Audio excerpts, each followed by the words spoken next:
역사 기록에 이 왕은 어떻게 죽었다, 뭐 혹은 이 유명한 사람은 어떻게 묻혔다, 뭐 이런 것들에 대한 기록들이 있는 사람들이 꽤나 있잖아요. 근데 고고학으로 밝혀져 보니까 아니네, 이 사람은 그렇게 죽은 거 아닌데. 그때는 몰랐던 게 혹시 알려진 것도 있어요? 사실은 근데 우리가 알고 있는 사람들이 알고 봤더니 그 사인이 아니었다고 하는 증거는 사실 별로 없고요. 대부분의 경우는 이게 뼈가 안 남아있거든요. 그리고 문제는 고대 사람들이 알고 있는 병적인 지식이 많지가 않다는 게 또 문제가 있어요. 예컨대 요즘 같으면 뭐 폐암으로 죽었다, 뭘로 죽었다 나와야 되는데, 고대에는 외과적인 특징만 기록할 수 있는데 반대로 증명이 된 경우는 꽤 있어요. 예컨대 우즈베키스탄의 최고의 군주죠, 티무르 군주 같은 경우는, 티무르가 이제 저기 서양에서는 때무르란이라고 이야기하죠. 이슬람 말도 때무르란이죠. 이게 뭐 절름발이 티무르라는 뜻이라고 하대요. 예, 이 사람이 무릎하고 이 손이 안 펴지는 사람이었답니다. 근데 발굴을 했어요. 실제 이 사람이 이게 경화가 돼서 강직증 때문에 안 펴지는 것이 증명되었다까지는 나왔는데요. 한편으로는 발굴해보지 않았지만은 충분히 이 사람은 어떻게 죽었을 것이다라고 추진하는 경우가 있으니 바로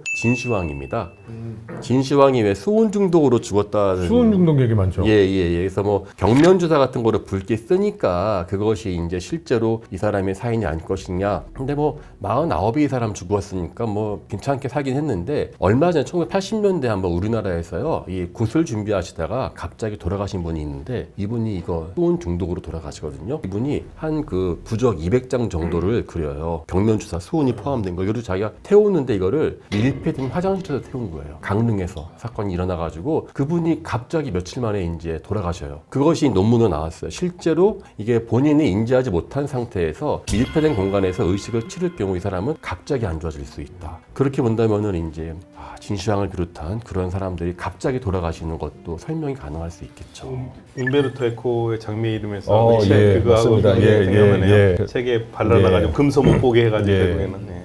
근데 지금 이제 옛날에도 이런 뛰어난 의술이 있었다라는 얘기는 있었지만, 반대로 얘기하면 이런 끔찍한 치료도 있었다라는 것도 있어요. 야, 이런 치료를 받는 차라리 와 그냥 죽지, 막 이런 것도 있어요. 중세 유럽에는 그런 치료들이 많이 있었잖아요. 정말 말도 안 되는 치료를 해서, 사실은 중세까지도 아니고 근대에 와서도 미국이나 유럽에서는 그런 치료들이 사실 꽤나 있었는데, 예를 들면은 정말 그 뇌를 열어서 뭐 치료를 하는 거라든지, 사람을 가둬놓고 계속해서 뭐 고문을 하는 것처럼의 치료가 있다든지. 그럼 고대에는 이런 치료가 있지 않았어요? 저는 고대는 모르겠지만 오히려 근대에 많지 않나요? 뭐 마녀 사냥도 있고 전두엽 제거술도 있고.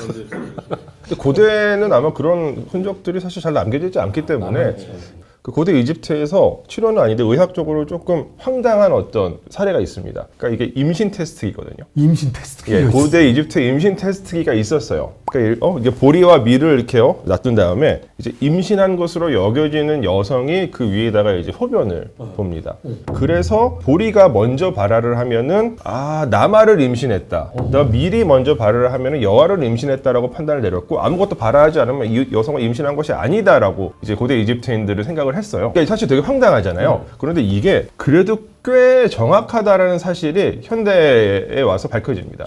1963년에 이 사례에 대해서 과학적으로 좀 분석이 있었는데, 실제로 이제 실험을 해보니까 그 임신한 여성들을 두고 대조군으로서 임신하지 않은 여성들, 그 다음에 남성들이 이제 보리와 밀의 소변을 보게 했습니다. 그랬더니 70%의 확률로 임신한 여성들의 소변에서 싹이 트는 게 확인이 됐어요. 그래서 이제 분석을 해보니까 아마도 그 임신한 여성의 소변에 들어있었던 그 에스트로겐이, 호르몬이죠. 에스트로겐이 그 발화를 촉진했다, 이런 판단이 내려졌거든요. 그러니까 이제 우리가 오늘날에 봤을 때 굉장히 황당해 보이는 어떤 조치들도 뭐 나름의 어떤 그 기나긴 세월 동안 내려온 지식의 전승 과정에서 나름의 이유가 있기 때문에, 나름의 합리성을 띠기 때문에 이렇게 전해진 것이 아닌가. 그걸 어떻게 찾아냈을까?